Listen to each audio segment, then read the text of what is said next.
بسم اللہ الرحمن الرحیم۔ گرامی قدر سامعین و ناظرین، آپ کی خدمت میں یہ مسئلہ پیش کرنے لگا ہوں کہ ایسا برتن، پیالہ یا گلاس کہ جس کا کنارہ ٹوٹا ہوا ہو، اس کو ٹوٹی ہوئی جگہ سے منہ لگا کر استعمال کرنا۔ تو یاد رکھیے گا کہ ایسا پیالہ، ایسا گلاس، ایسا برتن کہ جس کا کنارہ ٹوٹا ہوا ہو، اس کو ٹوٹی ہوئی جگہ سے منہ لگا کر استعمال کرنے کی ممانعت حدیث پاک میں آئی ہے۔ لہذا ٹوٹے ہوئے برتن کو اس طور پر استعمال نہیں کرنا چاہیے۔ لیکن اہل علم نے اس حدیث کے تحت جو لکھا ہے وہ بھی آپ کی خدمت میں پیش کر رہا ہوں کہ حضور اکرم صلی اللہ علیہ وسلم کا یہ منع کرنا، یہ بطور شفقت اور مہربانی کی ہے، جسے علمی اصطلاح میں نہی ارشادی کہا جاتا ہے۔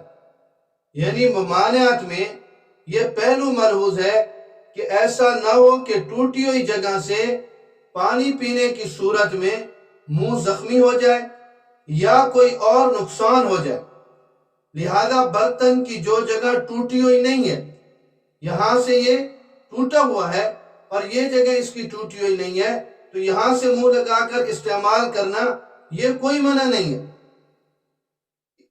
یہاں سے استعمال کرنے کی اجازت، یہ جگہ ٹوٹی ہوئی ہے تو یہاں سے اسے استعمال کرنے کی اجازت ہے۔ اسی طرح وہ برتن جسے منہ لگائے بغیر اس طور پر استعمال کیا جائے کہ اس میں نقصان کا اندیشہ نہ ہو، تو یہ بھی بلا کراہت جائز ہے۔ اور اگر ٹوٹے ہوئے برتن کے علاوہ کوئی اور برتن نہ ہو تو پھر بھی اس ٹوٹے ہوئے برتن کو استعمال کرنا کوئی منع نہیں ہے، اس میں کوئی کراہت نہیں۔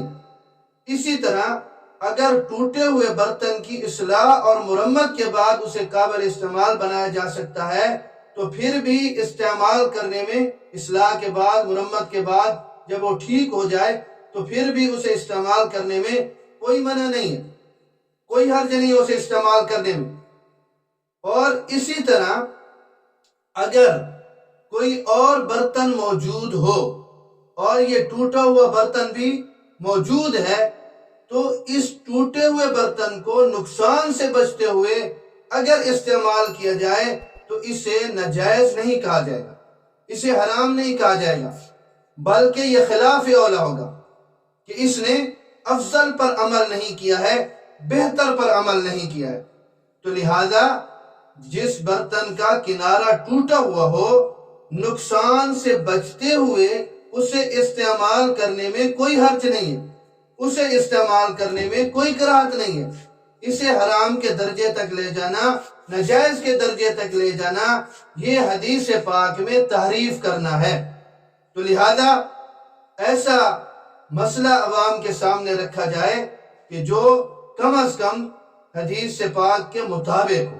یعنی یہ جو منع کرنا ہے یہ کوئی بطور حرام کے نہیں ہے، بطور ناجائز ہونے کے نہیں ہے۔ تو اس کو اس حد تک لے جانا کہ اس کے استعمال کو لوگ برا سمجھنے لگیں، یہ اچھی بات نہیں ہے۔ کیونکہ اگر کوئی اور برتن موجود ہے اور یہ ٹوٹے ہوئے برتن کو استعمال کرتا ہے نقصان سے بچتے ہوئے تو پھر بھی یہ جائز ہے، اس میں کوئی جو ہے وہ کراہت پھر بھی نہیں ہے۔ اور اس کی ایک وجہ یہ بھی ہو سکتی ہے کہ جو برتن کی ٹوٹی ہوئی جگہ ہوتی ہے نا، اس میں میل کچیل جمع رہتا ہے، تو طبی طور پر بھی ایک کراہت ہوتی ہے۔ تو لہذا یہ طبی طور پر کراہت کی وجہ سے اسے استعمال نہ کرنا، یہ بھی کوئی جو ہے وہ منع نہیں ہے۔ یعنی طبی طور پر کسی کو اگر کراہت ہوتی ہے تو وہ اسے استعمال نہ کرے۔ بہرحال عرض کرنے کا مقصد یہ ہے کہ یہ حضور اکرم صلی اللہ علیہ وسلم کا منع فرمانا یہ ارشاد کے قبیل سے ہے، یعنی بطور شفقت اور مہربانی کی ہے، یہ بطور حرمت یعنی حرام ہونے کے نہیں ہے۔ اللہ رب العزت مجھے اور آپ سب کو دین سمجھنے کی اور اس پر عمل کی توفیق نصیب فرمائے۔